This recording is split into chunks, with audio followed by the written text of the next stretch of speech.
eBay CB radio find, Midland 38. Hi guys, welcome back to the channel. Paul, Mike 0, Whiskey November uniform, 426 Charlie Tango 7P0 if you catch me on 11 metres and PMR 446. Postman's just been. Had two packages, so I actually have ordered, well, one in auctions, two CB radios off eBay. Now we're going to look at the first one, which has been sent in an old cereal box, which is interesting.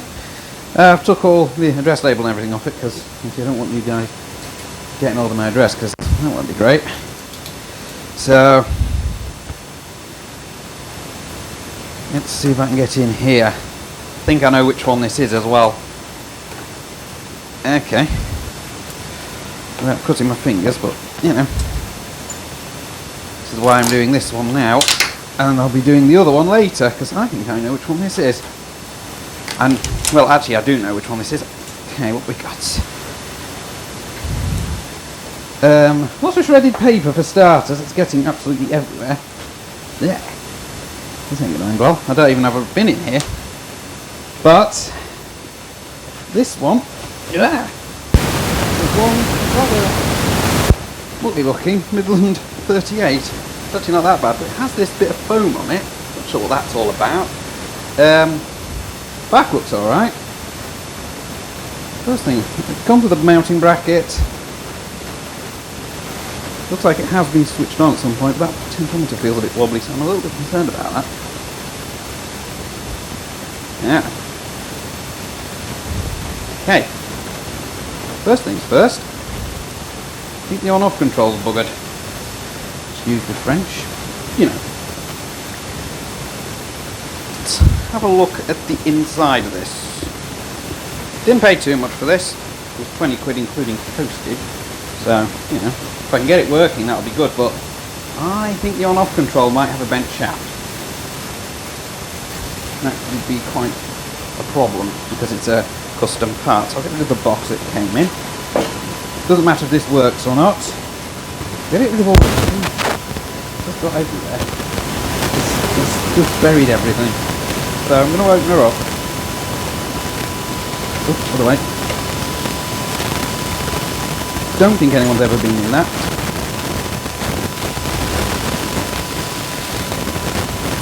Yes, I'm going to open it up. I'm not going to take the bottom off because I don't think I need to do that. I just need that top off because I need to look at the component side. Well, actually, that's the bottom technically, but you know what I mean.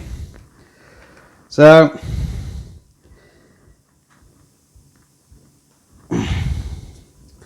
all the screws are there, so I'm pretty sure, and they look like they're the original, so I don't think anyone's ever been inside this. Oop. Now I've just lost one on the floor, but that's okay, I'll fish that out later.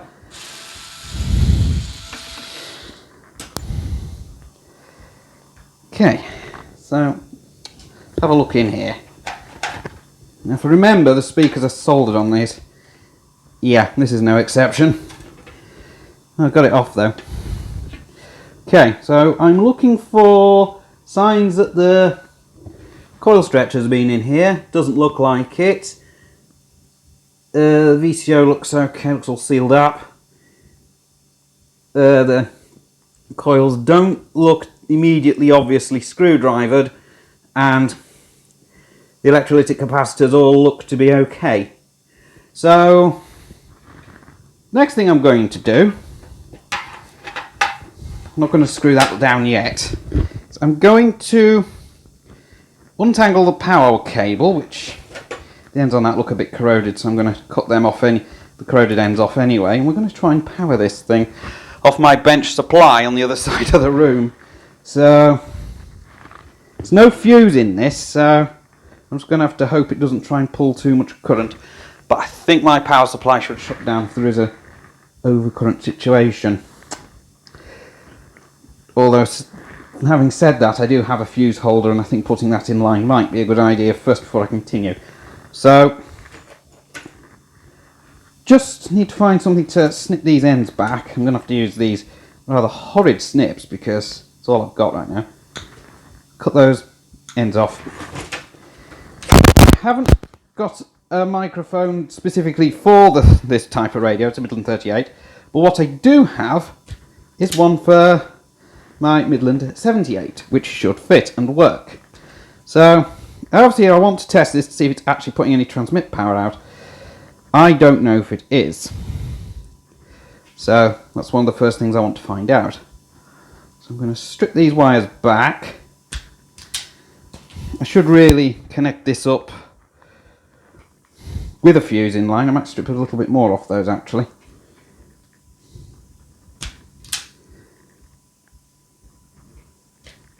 Try that again. Bit better. And I will turn off my power supply because it is on. Because now I know that the inside looks okay. Ooh. Just got to try not to pull my microphone off the bench because it is on the bench. So move the microphone and the power supply for that across here. And let's see if I can get that into my power supply. This is going to be the fun part. Right. That cable isn't exactly as long as I was expecting it to be. So I'm going to pull that power supply a bit closer. Oh, this is heavy. It's a proper power supply. It's not one of these ridiculous, we shall say, switch mode power supplies. I really like switch mode power supplies at all. Make sure I get these wires the right way around because it ain't going to end well. So I don't know if this is going to work. Okay.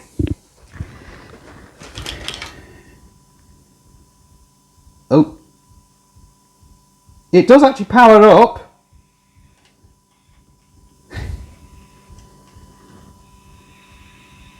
But this potentiometer's a bit bust. Yeah. Broken potentiometer.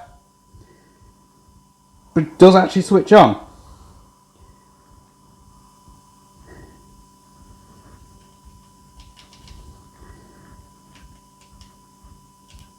Yeah, it switches on and it's powered. Not sure if you can see that because I've not got a lot of room here between the power supply and this. So it actually does switch on. So, it's not the power supply off a minute. So first of all, now I'm aware that it switches on and powers up, which is great news. Means all I've got to do is change that potentiometer, which unfortunately is a non-standard part. But I know what kind of potentiometer it is. So I'm going to grab my Midland microphone. And this is a microphone for a Midland 78. So it looks like I've got a nice repair job for myself. I can't test a lot of things, but as long as I can get an output from it, that will give me a clue as to whether it is working or not. So to that end, I have the Zetagi meter. Right, so I'll plug the microphone in, turn the power supply off in case it does anything odd. I will then plug in a dummy load into the Zetagi meter. I picked the Zetagi meter because it's one of my more reliable meters. And the dummy load's also a Zetagi one, just in case you're wondering. Let's plug that into the back of the Midland 38. I'm surprised it even powered up, to be honest, because there was no pictures of it powered up on the listing I bought it off. But it does power up. Right, a bit of a jump cut there as I lose audio. So what I've done is I've connected the Midland 38 to a dummy load and the Zetagi meter. And it is actually transmitting. 1 2 1 2 1 2 1 2.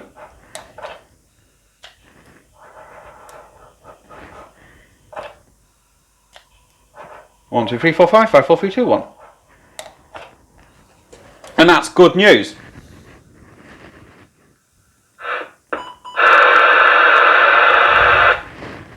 Audio, audio, audio.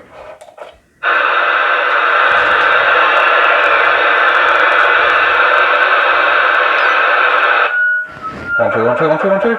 Testing 1 2 3 4 5 5 4 3 2 1. Audio, audio, audio. Receives fine. Receives fine. Transmits okay. It works. It's a working radio. Just got a slightly dodgy potentiometer. So that's the Midland 38. So Just a quick look at it as it arrives. The next part of the video, I probably will actually put this on air. I will probably check it off camera with my tiny SA, but it doesn't look as though it's been tampered with. This thing looks perfectly fine. It's a bit quiet on the old audio, but it works. It transmits. It's just this dodgy potentiometer. This radio is working fine. So I'm going to be doing an on-air test with it. I am going to put it on air because why not? And give it a go on air just to see how it sounds like. Now I've got to make sure it's okay for me to put the base antenna up, so I've actually took that back down since the last video I did. So that will be connected to the antenna on my car. I'm going to actually turn it off now, the power supply, and disconnect it. Now we've ascertained it works, but there is another job I need to do before I do any of that. You see, this doesn't have a fuse on it. I can't really run it without a fuse on it. So what I need to do is I need to turn on the soldering iron and I need to start doing some soldering. I have buried under the paper the cigarette lighter plug that I bought specifically to do the job, which I bought from Halfords, which came with a fuse in it. I put that fuse into a fuse holder, which I also got from Halfords. I've got a selection of glass fuses there as well. So I will be back in a moment once I've switched the soldering iron on.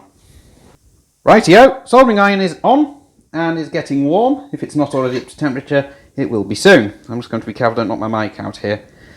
And also don't burn through that.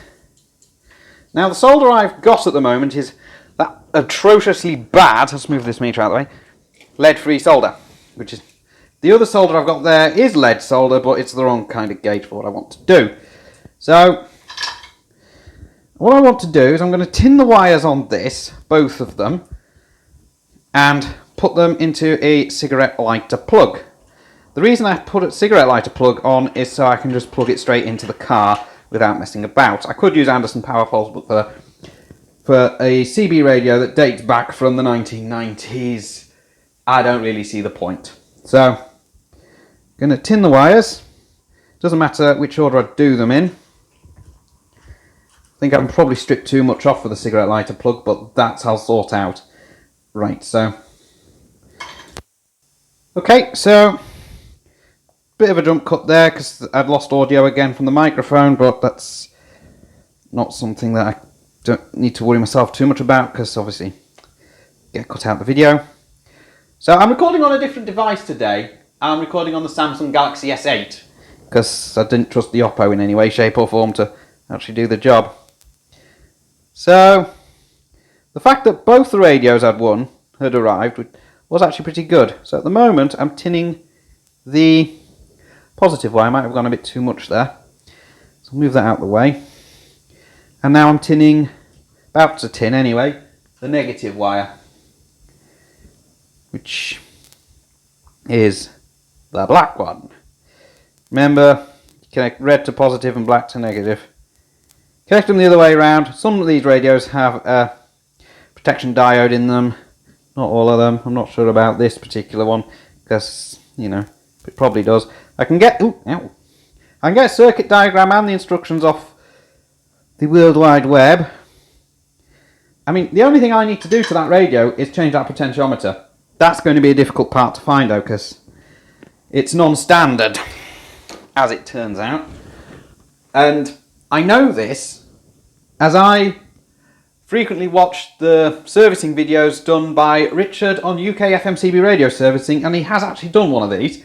And he had to get the potentiometer out of a Kerno Beta, I can't remember which model it was, without going back on that video. So I'll have to find a scrap one of these that doesn't work and borrow the potentiometer, we shall say. Now, I've got loads of shredded paper here, which is very annoying. A bit of a fire hazard if you ask me, near a soldering iron. So this is the plug I've got, or half of it anyway. And what we've got in there is we've got a resistor going to this LED. And that's on the positive side, and the red wire from the radio would connect to that side of the resistor. And then we've got the negative side, which has the other leg of the LED and the other wire off the radio. The other half of that plug is under here, but also it comes with the boot, which I've had to drill out to accommodate wires. So if I've drilled it out wide enough, these wires are going through this boot. Not sure they will though, because one of them does have a blob of solder on it. Quite a big blob of solder on it. That's a bit annoying. They will fit, but this has got quite a large blob of solder on it. I'm going to sort that out before I try and put that boot over.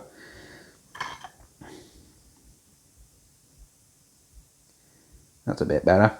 This has got a bit of a blob of solder on it as well, so I'll see if I can bring that off as well. Yeah. I need a new soldering iron tip if you haven't noticed. I could have done this before tinning the wires, but to be honest I wanted to get them tinned first. So this may also require a bit of a lubrication with washing up liquid, but no, they've gone through fine. Excellent. So now the next job is to connect them to the correct terminals inside the plug. Now, positive is always like the centre on one of these, so I can just pop that out without breaking that resistor off, and hopefully I'll be able to solder the positive onto there. You get to see me try and wire up a cigarette lighter plug and probably mess it up, but it should be okay. So I've got to make sure I get it the right way round. So what I'm going to do is, it makes sense to flow a bit of solder on that. Now I seem to have misplaced my reel of solder. That's a bit annoying. Here we go. It was on top of the radiator, which is perfectly fine. I'm going to buy some lead solder because I'll need it to swap the potentiometer over inside the radio, because it's lead solder in there. Because this radio was made before the European Union decided that you couldn't have lead in commercial products anymore in the solder. The Reduction of Hazardous Substances Directive, or whatever it's called. Now I was hoping that wouldn't happen. That's just dropped off. But it isn't the end of the world. What I can do is put that down. I don't want to put it on top of the battery there, because that's for the microphone, and you know, if that catches on fire, it might explode. In fact, it will explode if it gets heated up by a soldering iron. That's not something I want to be doing. So I'm going to attach the red wire to that. I'm going to put that into the vise to hold it. If I can get it in there. He says trying to get it in the vise. There we go. Oh, maybe not. Just trying to trap my fingers in there. Got to be careful, so I think it's quite a soft metal as well, which isn't going to end well. So just flow some fresh solder on that, because that's definitely not lead solder in there. And what I can do is reflow there and there. Now I'll trim that back. Ooh. Ow! That he says shaking around so much. There we go. That's on there. So what I'm going to do is I'm going to trim it back. I'm going to have to grab another pair of snips, because I don't actually have the right size snips in here. So just give me a moment and I'll go grab them snips. Okay, so these are the correct snips. I'm just going to snip the bit back here. That's now connected and also tidy. So what I'm going to have to do is reconnect the LED. I don't need the LED, but I would like it in circuit. So might have to tin the LED with a bit of solder. Well, it's the resistor on the LED, so I wouldn't connect the resistor directly across 12 volt. The LED rather directly across 12 volts. That ain't going to end well. Okay. That's it. Now let's see if I can get that back on there without causing any issues.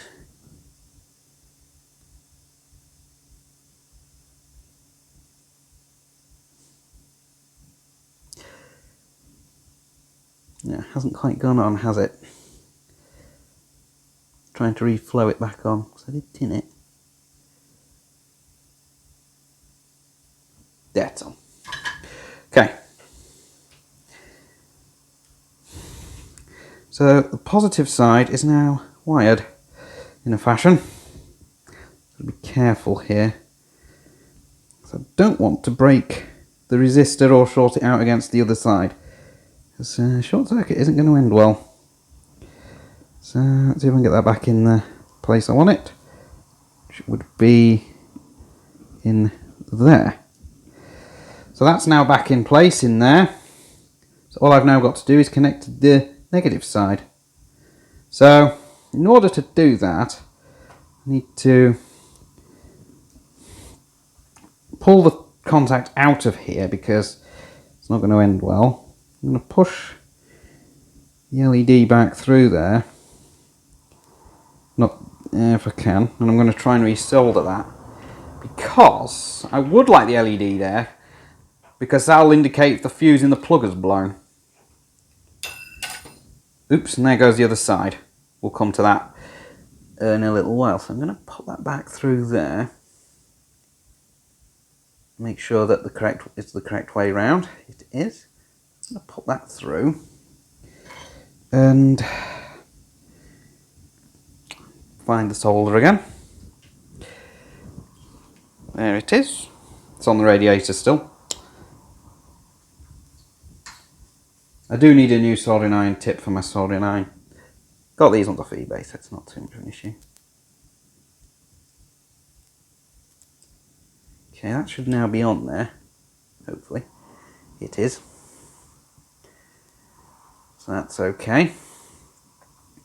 So all I'll then need to do is attach the black wire to that side without burning the antenna on my intake H520 Plus. So let's see, will that go down there and fit back in its place after I've resoldered that LED leg to it? It appears to have done. That's fine. So what I need to do now is just briefly remove that so I can then solder on the wire here. So I'm just going to close it back up on the plug again just to stop the plug from moving. Not sure if you can see the vise because of how the camera's positioned, so I'm going to probably have to fill that with a bit of solder just so I can reflow the two together. It's not what I would like to have done, but it's the easiest way for me to do it. So, bit in there, we go, probably a bit more. There we go. Now let's try and reflow that onto there somehow, and then I'll snip it back.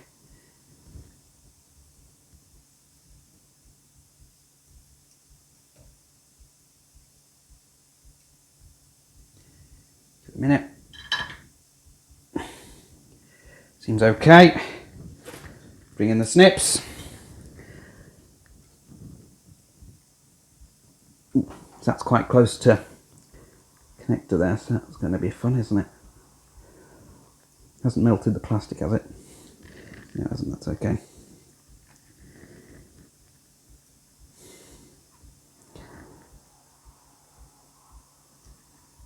So I'd much rather it be nice and tidy and not in a situation where it's going to look like it's going to do something horrible. So I'm going to slide the grommet down. I've never done this with these before. I've just took the grommet out and just put the wires through the hole where the grommet normally goes. Actually, it hasn't quite worked because I haven't put this back in yet. See if I can get that back in. Yeah, the LED wiring is not quite great. It's quite stretching out a bit there. But otherwise that should go back in.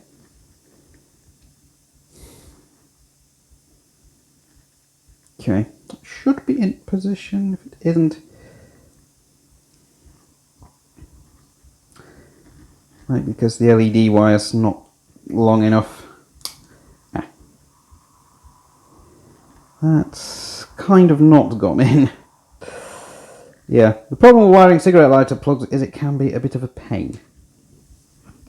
Especially when these side contacts pop out. It's getting them back in that's the problem. You can see where the... So I'll put that one back in first. And then the LED back in its hole. Is that lined up with the little pip in there? It is. And then that in there like that. Bring that boot down. And hopefully I can just pop that in there. There we go. So what I've got to do now is put the other contact back in, because that did spring off, and screw it all back together. So my guess about the other contact is it went in this general direction. So I did hear it ping off. I don't know where it's actually gone because of all of this paper. But it did spring out, and it could be mixed in with this paper, but there are other things I'd have seen need to do as well. Like put in the end pip thing, which is these parts. Screw for this is buried under here as well somewhere, I think. Let's get rid of that. Don't need the knife anymore. Here's the other half of the plug here, which needs to go back in. I'll just make sure there's none of that paper in there. So I'll need that. I'll need a fuse as well, which I will sort out shortly. So I need to get rid of all this paper, so while I'm looking for the missing contact, I'll do the same thing, and I need this ring as well, obviously, that goes on the end, and get rid of this paper. So just bear with me while I actually do that. Well, I haven't got rid of all of the paper, but I found the contact, so that's a good start. It's not an actual live electrical contact, it's just a secondary springy mechanism for when you plug this thing into a cigarette lighter socket. And it just fits in there, like so.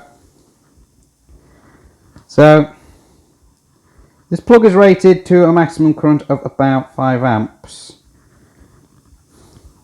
Any more than that and it will start to melt, which isn't particularly great. So there is a spring that fits in there as well, so I'd have to put that back in, but I'm not sure where that spring is right now, because otherwise the fuse doesn't make contact properly and the plug doesn't spring in and out properly. So these plugs have two halves which just clip together like so. So I'll see if I can clip that back together. And then they're usually held together with a nut and bolt through here.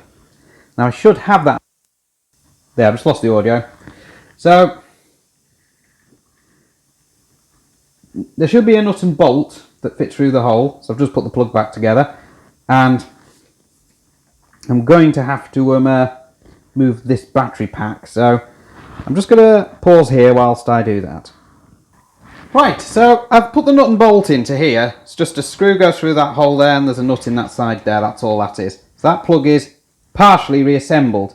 The next part I need to do is, I'll move my solder sucker because I don't actually need that, is I need to put on, there's a metal ring that goes around here. I have shown that. That would be over here somewhere. So that goes on the end of here. Then there's a bit that screws in there, which is where the fuse would go. I have to put a fuse in this.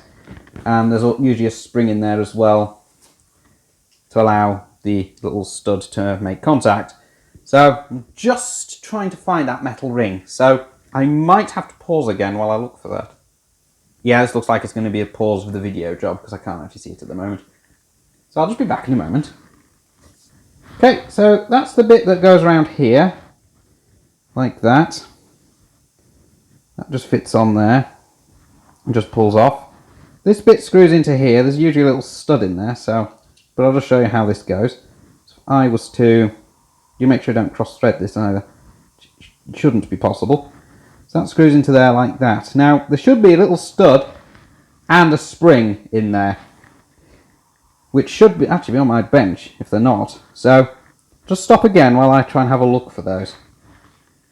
So here's the little contact stud. Now that would have a spring with it as well, but I haven't been able to find the spring since I took the plug apart.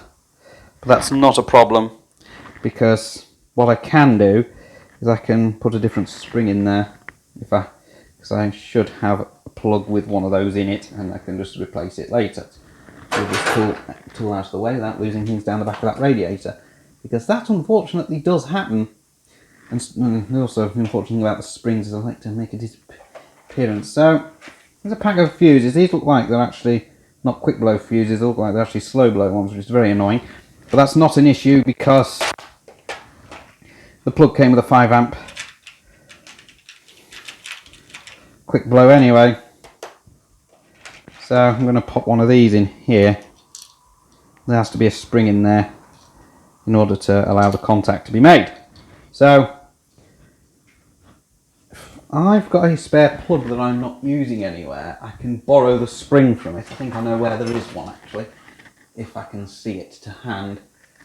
It's a 12 volt supply to one of my handheld radios that I don't actually use the supply cable for.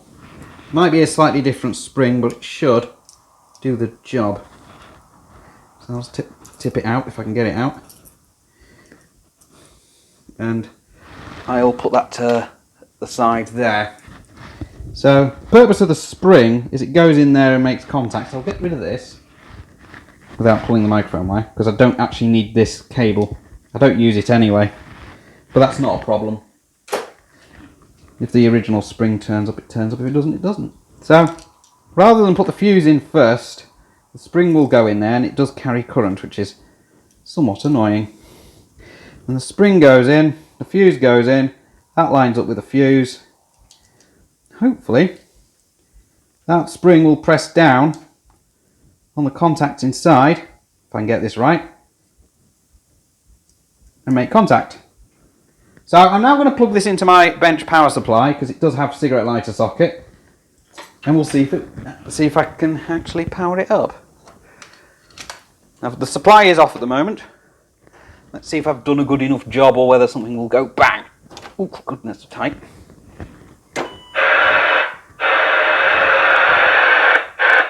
Sort of squelch out. There we go. The radio is powered up. Keeps defaulting to channel 9. The squelch keeps opening for some reason.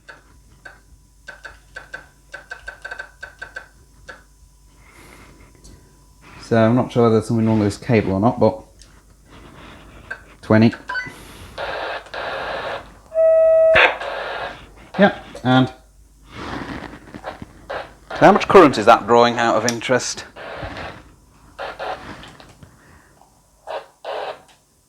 Very little, according to that. Not even 2 amps.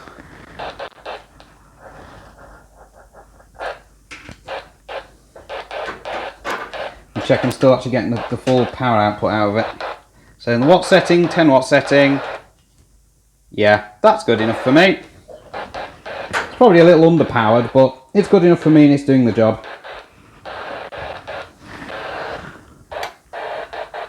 There we go. So, next job I need to do, splice into this cable a fuse holder. I'm not going to do that bit on camera, so I'm going to stop the camera while I do that. Okay, so I put this as close to the radio as I possibly could get it. I think I might have slightly misjudged the wiring there, but that's not too much of an issue. But at least there's a fuse in line, which is the thing which I'm actually rather be there.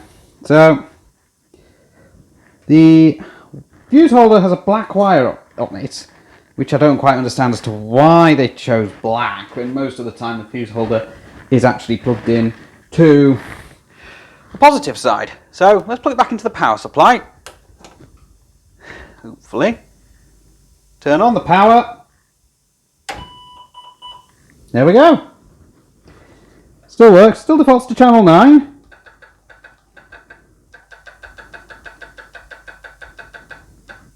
Obviously I've still got this little issue here.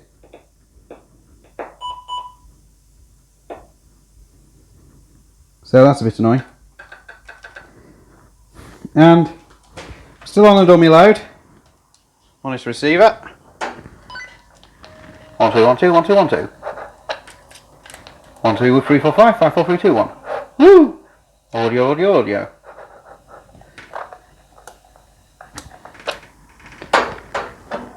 Yeah, and it's still putting the power out.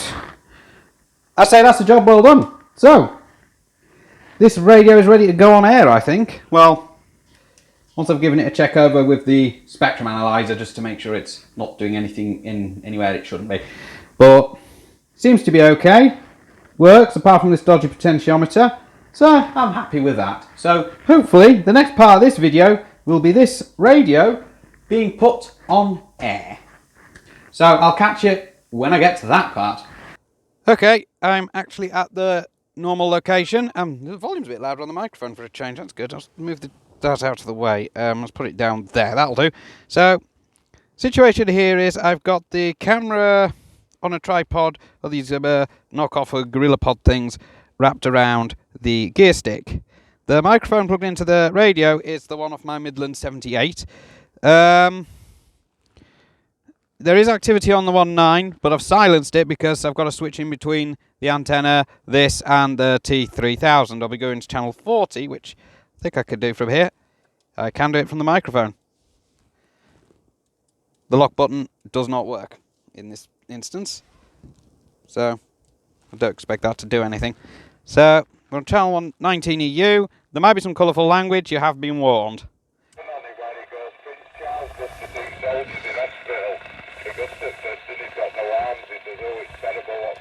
Let's get rid of that.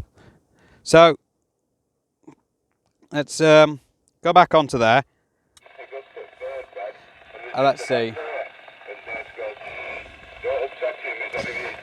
Let's take that off, because I'm going to just wait a minute and just... Yeah. Because this is actually a more sensitive receive than this, which I'm quite surprised about. Yeah, I think the receive sensitivity is a bit low, so I can't really adjust the volume without knocking the radio off, which is very annoying. So let's see. 1.9 for a rig check.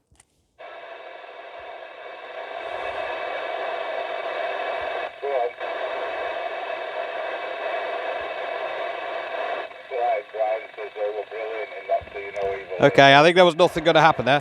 1.9 for a rig check.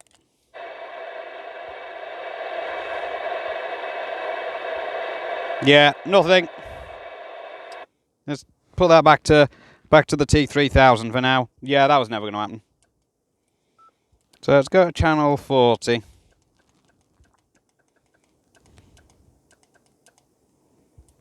Yeah, channel 40. Go back to that radio. Wait for people to walk past the car because otherwise that...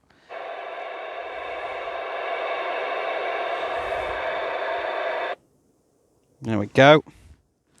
And let's test back to base. I'm going to compare it to the T-3000 because I can. This is a test of the audio of the Midland 38 that I bought off eBay. Back to base. Receiving station is the President Grant 2 and the boomerang antenna. This is the Midland 38 connected via a switch to my Stereo High Power 4000 on the roof of the car. Test 1 2 3 4 5 5 4 3 2 1. Okay. So not getting anything on the 1.9, which was to be expected.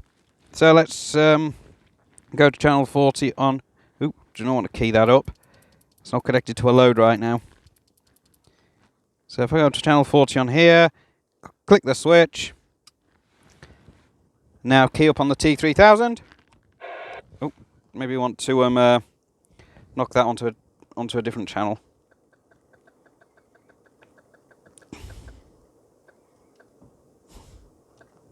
$19. How about that? That's still going to break through. Okay, in that case, I'll just turn it off then. Or see if I can do that. Yeah. A comparison of the Midland 38. This is transmitting from the Thunderpole T-3000, which actually has a slightly deafer receiver compared to the Midland. But this is a comparison of the audio of the Thunderpole T-3000 versus the audio from the Midland. Testing 1, 2, 3, 4, 5, 5, 4, 3, 2, 1. So slightly more deaf on receive, the Thunderpole T-3000, which is off shot at the moment, versus the Midland 38, which has actually got a very sensitive receiver, which I'm very impressed about. It was hearing the burner brigade far better than the T-3000 was. But to be honest, I think the receive sensitivity on these older radios is definitely a wee bit better. So, you know, because these ones were built specifically for the UK market. The T-3000 was actually built pretty much for every European country, so it's probably better in certain other parts of the band. So, I'll put those two clips in now and let you have a listen back to see what you think. Bearing in mind that I'm using this microphone here with the Midland. So,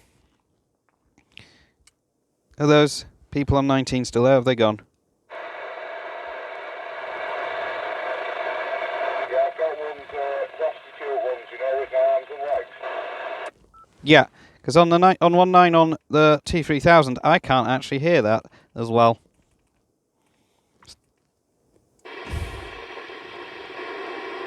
Yeah, same antenna, but the T-3000 isn't as sensitive as this Midland 38. So, I'm not sure what the audio is going to be like from this microphone. It's a bit creaky as well, I've found. So, we'll see in the clips I'm about to put in. Well, you'll see those next. This is a test of the audio of the Midland 38 that I bought off eBay, back to base, with receiving station is the Brampton Grand 2 and the boomerang antenna. This is the Midland 38 connected via a switch to my Stereo High Power 4000 on the roof of the car. Test 1, 2, 3, 4, 5, 5, 4, 3, 2, 1. Just in case the audio test didn't come out, because I may have accidentally knocked the T-3000 into EU mode, this is an audio comparison for the Thunderpole T-3000 versus the Midland 38. So, that's just in case, because I think I knocked it to EU mode. And that was the Midland 38 that I found on eBay that didn't appear to be working in its pictures, but appears to be working fine apart from the dodgy potentiometer for the volume control. And yes, I'm transmitting this part of the video from it now. So, thanks for watching the video. Paul, you know my amateur radio call sign, I'm not giving that out on TV, that's a bad idea. Or 50 Charlie Tango 730 to catch me on 11 meters PMR 446, or just on here, call me the red squirrel if you like. So that's it for now, and I'll catch you in the next video, and I hope you enjoyed this. Bit of bonus extra footage before I set off. So, it's on the 1.9. So, let's see if it actually is actually more sensitive than the T-3000.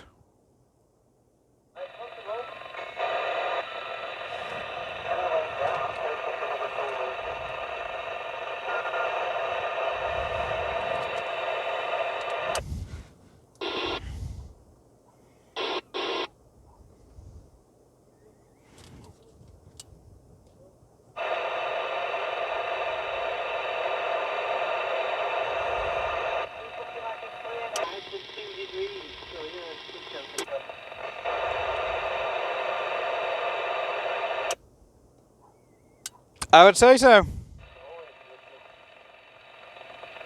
Because that's the Midland. That's the T-3000, similar sort of squelch level. I'm going to back off the squelch a bit.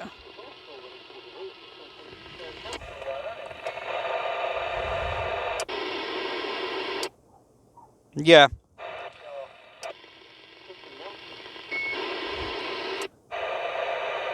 Yeah, interesting.